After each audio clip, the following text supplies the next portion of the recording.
Hi guys, this is X. In my last video, I showed you guys how to farm Scholomance in less than 9 minutes, and I ran out of time because of the YouTube limit, 10-minute limit. So in this video, I'm going to show you exactly how much gold I made by heading right outside to the town outside of Scholomance. See me open my bags here, and I'm going to use that trinket that I showed you to see the blacksmith right outside town. See, there it is. Just go ahead and right-click on it to equip it. There we go. And now I can see all of the ghosts out here in town. And one of them here is a blacksmith. So just go ahead, right click on him. And you'll see here in the top left, there's a sell button. That's actually from a mod called Sell-O-Matic. If you click that button, it'll sell all of the grays in your bag and also any items that you tell it to always sell. So I click on that, and that leaves my bags full of just the stuff that I'm worried about, which is the cloth, the greens, the gems, and things like that. Everything that I know that I'm going to put in the auction house, I stack in my last bags there. So you can see me organizing them by cloth and then the formulas that I looted. And I put the greens that I'm going to disenchant in my first bag. I'm not counting that lockbox that you saw me loot, by the way, this time. So I actually made a little more gold this run than you're actually going to see. But anyway, here we go. I'm going to go ahead and disenchant these 3 greens that I got. And you're going to want to check your auction house to see the market on the illusion dust and the greater eternal essences that you're going to find in here, because those are where I make most of my money, is from the disenchanting. But as you can see, there's plenty more to sell in that last bag. So anyway, yeah, here we go. Those are current auctioneer prices. The rune cloth is going for about 7 gold or so, and each of these other items sells for a varying amount.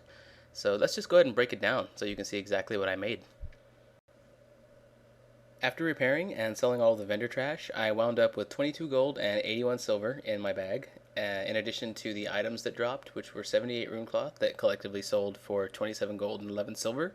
I also got 3 enchanting formulas, 2 of which were green. They were major spirit, and each one of those sold for 6 gold or so. So that came out to be 12 gold and 24 silver. And the blue one was life stealing, and that sold for just under 50 gold, 47 gold, 58 silver. And I also got a star ruby, and that sold for just under 13 gold.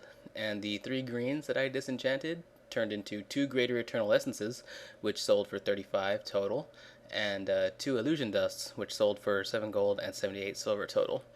So there you have it. After you do the math, you wound up with 165 gold and 59 silver in 9 minutes, and that totals out to be 18.4 gold per minute. Now, I would consider this a high average run. 18.4 gold per minute is very good, but I have gotten up to 22 gold per minute, and I've also gotten as low as 12 gold per minute in here. You're not always going to get the big sellers like the life-stealing enchant, and you're not always going to get so lucky as to get 2 greater eternal essences out of 3 greens.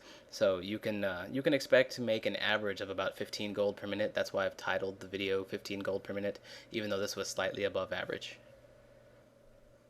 Also, take into consideration the fact that I did loot 1 lockbox in here, and I find that over 4 or 5 runs or so, I'll wind up with about 3 lockboxes. The greens inside there do disenchant normally into greater eternal essences and illusion dusts. So if you know a rogue or you have a rogue that can unlock lockboxes of this level, I'd highly recommend doing it, because those lockboxes can help even out your lower runs and bring up your overall average gold. I did mention in my last video that I was going to share my macro with you guys, so here is X's Neato macro of neatness. It's a 4-line macro, and it does different things depending on the situation. And don't worry about writing this down. I'm going to have the macro in the video description, so you can just copy and paste it if you wanted to. I mapped this to my middle click, so it lets me control my pet, shoot a death coil, or use Path of Frost if I'm mounted. So let me just go ahead and show you how all that works. So if I put my mouse over any target, such as this ghost here, and I hold shift and press my macro, it's going to send my pet to attack them. You see that blue ring appear under their feet? That means your pet's got them targeted. Notice I myself don't have any actual target, and yet my ghoul is still going to go attack them. So I do that for all the pulls that I do in this particular room, as you saw me earlier in my last video. And yeah, it works really well. My pet just goes and attacks them, and it helps a lot mid-combat when you have a specific target you're trying to spread diseases on, but you also want to send your ghoul to pool or do some extra damage. So that's how that part of the macro works. The next line works just like Death Coil normally does. I just target a mob, hit the macro, and there goes Death Coil. Nothing fancy there, just a normal ability. And the last line uses Path of Frost if I'm on my mount. So if I run across water or whatever, all of a sudden I need to use Path of Frost, I can use Path of Frost.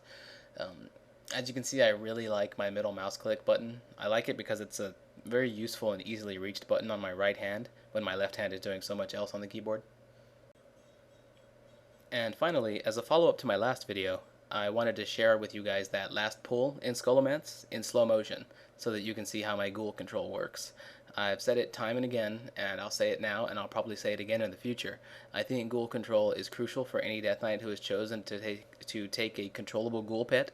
And yeah, let me just go ahead and show you how this last pull works. I encourage you to try it at some point. It's a really fun way to pull that last room, and it teaches you a lot about how to use your ghoul. And I think once you get it down to where it's natural, you can use your ghoul in a lot of creative situations, even in PvP. So here we go. Here's the footage from the last video. It's at this point that you would want to use your Horn of Winter if you haven't already, but we already have, so we're not going to recast it here. As soon as you're through the door, you'll want to use your Ghoul Frenzy so that your pet can heal up during this pull. And I'll slow the footage down now. I send my pet in using my macro I just showed you over to that first little alcove on the left there, while I come and take my first little group on the right. You just got to run through them. It's not necessary to attack them. They'll aggro you just by running through them. Once you have aggro on that group, you send your pet in on the next little alcove using your macro. And then I'll go ahead and run through and take this next corner, and I'm also going to take that corner that my ghoul is near rather than send him in on them. I'll target the closest mob to me and use Death Grip. Nice long range spell. And then I'll send my pet immediately to go attack that group over there on the right. This will also aggro the group in the middle because my pet's going to run through with all of their friends and they're going to want to join in on the fight. So that group in the middle there is actually going to join us too. This is a full clear of this room. And now I'll pan my camera back to the left over here so that you can see me target my ghoul at that far ghost at the far end there. And that's the second to last thing we tell him to do. And I'm just going to pick up this skeleton here myself just by running through him. I don't even have to run this close. He aggroes just by running in front of him because I've got all his friends. If you've timed it right, you and your ghoul pet will cross paths here.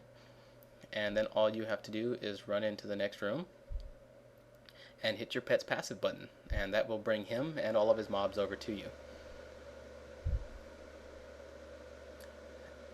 And what I'm going to do is I'm going to go ahead and target a high HP mob so that when my pet comes in with his group, I can just use my anti-magic shell, which you'll see me do here, and that prevents the ghosts or the casters. One of them, someone here, applies a 10-second silence to you, but with the anti-magic shell up, they can't silence you. So that lets you fully get your diseases on the mob you've targeted, and then you can spread them out with pestilence. And then you just drop your death and decay, and at that point you've sealed the mob's fate. Some things can kind of go crazy here sometimes, so at this point I also like to use Death Pact just to kill my ghoul and refresh my health all of a sudden, just in case they get a silence on me. A bunch of mobs happen to land some hits or something. I don't want to die because my gear is still quite low. So as I mentioned before, it's possible for them to kill me, so I just go ahead and Death Pact here. You probably won't have to, because odds are you have better gear than I do. Well, okay guys, that'll do it. Thanks a lot for watching, and whether you loved or hated it, please rate and comment and subscribe if you're so inclined. I'd also like to extend a big thank you to Wowhobbs. He's a fellow YouTuber, and if you haven't seen his channel yet and you enjoyed my video, I highly recommend looking at his. It's actually his videos that inspired me to create my Death Knight. If you'll watch some of his earlier stuff, you'll see that my video follows very closely in format to what he's done. So yeah, thanks a lot for the inspiration, Hobbs, and you guys go check him out when you get a chance. As for me, as I mentioned, if you like my stuff, please subscribe. I do intend to make a Ramparts farming video as the Death Knight, because I realize that not every server's economy is well suited to the things that drop in Scholomance, so I'd like to give you guys a few other options out there, and I find Ramparts is another fast instance that you can get a lot of gold per minute in, so I will be making a Ramparts video at some point in the future. So yeah, I hope you guys liked it, and go out and have fun. Enjoy!